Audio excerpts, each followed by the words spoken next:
Okay, hi guys. I'm going to be talking to you about the disabilities timeline that me, Morgan, and Kevin have made. So first, we're going to talk about the ancient era. In the ancient era, there was more of basically people who were disabled were seen as amusement and not really considered an individual in society during Greece and Roman times. And I'm going to pass it off to Morgan, and Morgan's going to tell you about the Middle Ages.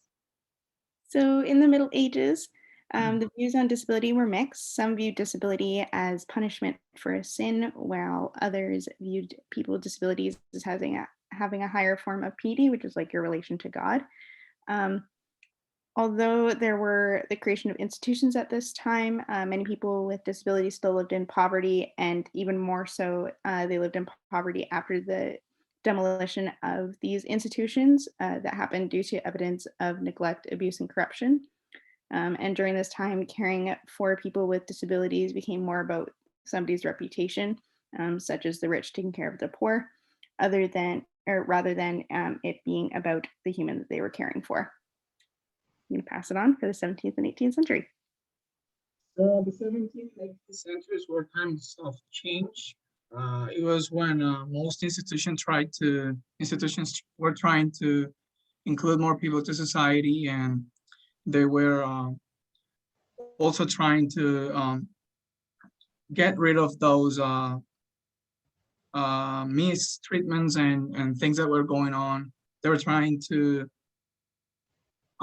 pretty much change the way that they were giving treatment or mental treatment to people.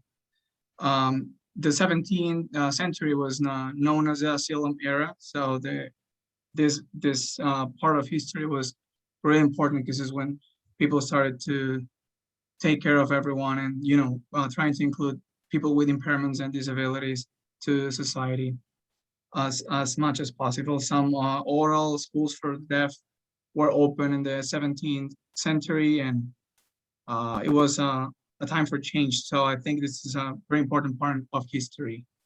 So I'm just gonna pass to Olivia.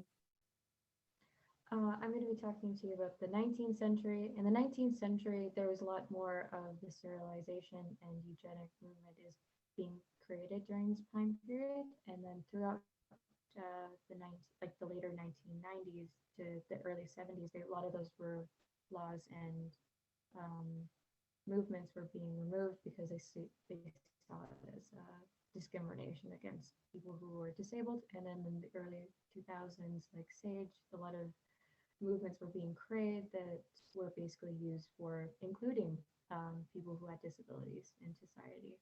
Um, and yeah, hopefully you guys enjoyed. Thank you so much. Okay, bye bye.